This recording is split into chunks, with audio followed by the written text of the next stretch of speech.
DarkStar faithful, it is that time once again. Your humble host, Thrill Kill, back for podcast number 4. Man, they are racking up. That's okay, though. Great. Having a great time doing this. Very excited. Very, very excited. Lots of great things going on here at DarkStar. I'll be getting to that here shortly. Before I do, though, guys, you know the drill. Got to do the rundown. First and foremost, you're already here at the site, DarkStarLeagues.com, or you're listening to us via YouTube. If you are listening to us via YouTube, don't be lazy. Click the link in the comment section, DarkStarLeagues.com. Come on over to the site, bookmark us, join the community. Great things happening. Also, be sure you check out that Facebook fan page. Don't lie to me. I've seen Facebook. You people are all over it. Don't be scared. Go over to the DarkStar fan page. Give that thing a like. Great way to show your love and support for the community. Help that thing grow, man. Really help it grow. It's got a lot of cool things going on for it that'll help you out later on in the future. So it's a great thing to be a part of. Also, my very favorite one, be sure you do follow DarkStar Leagues on Twitter. That's right. We have our own Twitter feed. Great things come out on that thing. I'll be honest. Pretty much every joke I tell to my friends around the house, around outside, every day, I get from the DarkStar Twitter feed. Some of the things they post, it just, wow. I mean, that's just all I can say is, wow. It shuts me up. And I'll be honest, nothing shuts me up. Nothing shuts me up. I mean, hell, you hear me right now? I can't stop rambling. I mean, wow. But yeah, be sure you check those things out.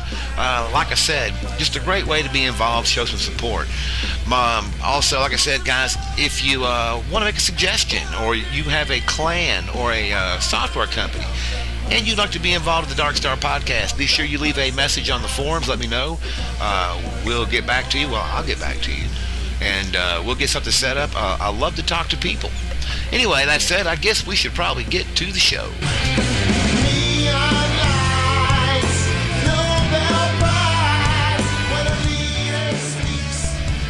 Like I said, DarkStar fans, solo show tonight. It's just your humble host here, Thrill, with you tonight. A couple things I want to talk about. First and foremost, like we talked about in a previous podcast with Scott, great interview, by the way. I really look forward to getting him back on again.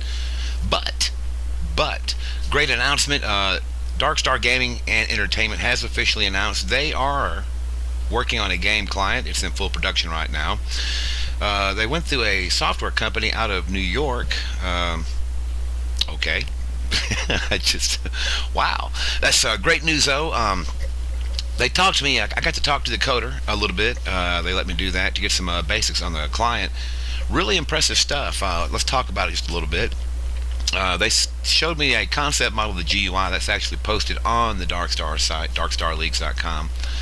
And, again, they really reiterated to me, it's simply a concept model. It's not an actual picture of the client, so don't just super freak out. However, the concept model you do see will be the finished GUI product. That's what the coders are working off of after the functionality breakdowns. Talking about functionality, here's where it really gets cool, y'all. Really gets cool. Again, the GUI is very much similar to the old M-Player and GameSpy models. I like that because it's centered around community, and it really allows you to be able to see everybody you're playing the games with. So that's pretty cool. What I really like, though, they talked to me about the friend software, how the interface works. Very cool stuff. What really caught my eye was the interactive friend system. In other words, say you are playing, like they described it, say you're playing checkers on the game client, and I'm playing chess, and you're my friend, so I message you. You get my friend chat inside your game, even though I'm in another game, and instead of getting like a pop-up window or an annoying, dinging at you telling you to alt-tab, it simply shows my chat in the regular chat box in that game room you're in. They said there'll be different colors and maybe a moniker to annotate that that's a friend talking to you, not somebody in the game room. However, so you've got inter-game chat capability, very cool. But what I really liked about it was they took the concept Blizzard had worked on with the Real ID friends, and they took a little bit further, added some new technology to it. But basically, what it does is, say I get a challenge. Okay, of course it doesn't really work in chess, but say I'm playing a game that allows more than 2 players, and I get 2 guys coming to my game, and they're like, "Hey, Thrill, we want to challenge you in a 2v2. Do you have a partner?" I can message you from my game lobby, the game that I'm actually not lobby, but the actual game that I'm in, to the game that you're in, and send you an invite. Say, hey man, I got a great game. I need a partner, and I send you an invite. If you click the accept invite, it will transport you from the game you're in to the game that I'm in. So instead of me having to message you through a standalone chat utility, you close out your game, reboot up another game, go to the lobby, find the room I'm in, enter the room. It will automatically boot up the game and take you straight to the game with me, which is really, really cool. Another thing they talked about I really liked about it is there will be an iOS, an operating system for you computer illiterate. What an iOS is software that it's an application. You download it to your iPhone, iPad, iMe, IE, whatever the hell else they got out there nowadays, and it allows you to have the DarkStar friend utility on your phone. So, in other words, you can keep contact with your game friends through your cell phone. Very cool stuff there. What I really like about it, though, is it allows you to see everybody playing that game. In other words, you go to a game lobby and you literally see every single player that plays that game. Instead of having to find them by individual servers and just having random chance encounters, you're literally all lumped together in one community. That's great because that's going to promote, you're going to be able to make a lot more friends that way, online friends, let's be real about it. And more importantly, from somebody like me, because I'm a competitive gamer, really ups the level of the quote-unquote, pardon my language, the shit talk, the competitiveness, the grudges that comes about from that. Great times can be had that way, especially competitive multiplayer first-person shooters, real-time strategies. It's just really, really cool. Really looking forward to that. Second thing I wanted to touch on today before we get out of here is I was recently reading the news, and I saw where the United States government, our great federal government, I'm an American, so I guess it's kind of on me, are working on passing legislation trying to attack video games. Same story, same song and dance they've done for years, trying to say that video games make people, more importantly our youth, more prone to violence. Again, pardon my language, but bullshit. Bullshit. They did a study from 1995 to 2008. That's a 13-year time period. In that time, violent video game sales quadrupled worldwide. Quadrupled. Okay? In that same time frame, 1995 to 2008, arrests for violent youthful offenders for murder fell 72%.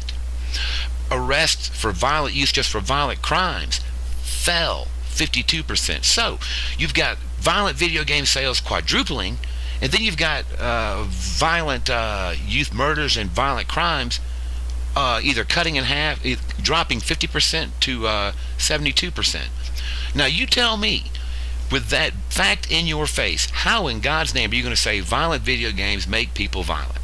Now I understand there was this one case of two young boys playing Modern Warfare, and a 10-year-old boy acquired a pistol and shot his friend while he was playing. Now some people say, well, there's proof right there that games make kids violent. Well, my question to you is, first off, how in God's fucking name did a 10-year-old get his hands on a pistol? You want to blame the game? I'm going to ask you, where was his father? Where was his mother? Where are the parents? My point is this: don't blame your lack of parental skills on a video game. By that logic, I don't misspell words. A pencil misspelled my word. By that logic, a drunk driver didn't kill those kids. His car killed the kids.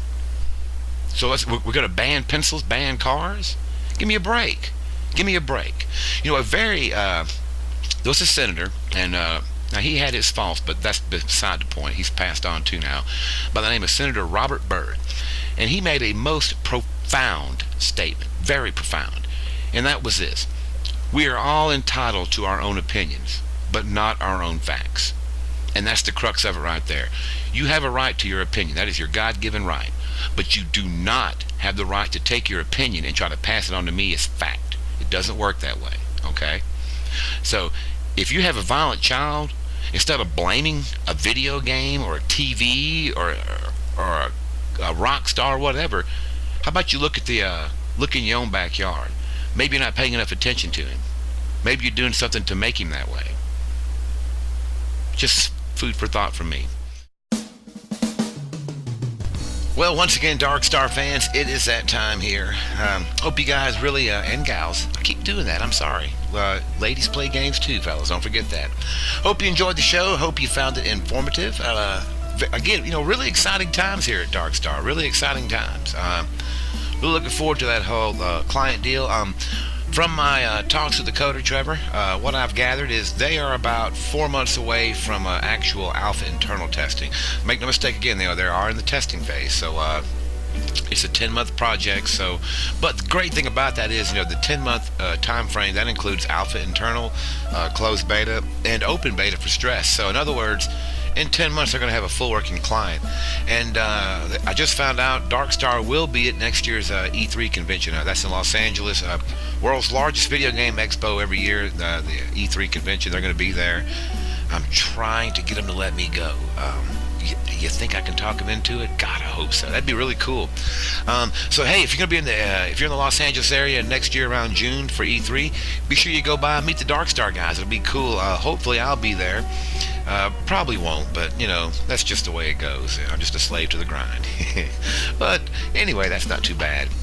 Before I do get out of here, cannot say it enough, man. Cannot say it enough. Be sure you bookmark the site. If you're listening to us via YouTube, darkstarleagues.com. Check out the site, give it a bookmark it. Just keep tabs, everything. You never know. That all kind of updates. Like I said, this announcement for the client just kind of came out of nowhere. So, always things going on. Also, for you Facebook users, man, I cannot say this enough. It takes 5 seconds of your life. Go to the DarkStar Facebook page. Give that page a like. Great way to show support for the community. Let them know you support what they're doing. And, of course, my personal favorite, I'm telling you, if you're not doing this, you're missing out. Follow DarkStar on Twitter. And all you got to do is just go to the DarkStar site, click that Twitter tab, upper right-hand corner of the site. You'll see the Facebook tab, the Twitter tab, the DarkStar YouTube channel tab, and a partridge in a pear tree. So check that out. Just click the link, follow on Twitter.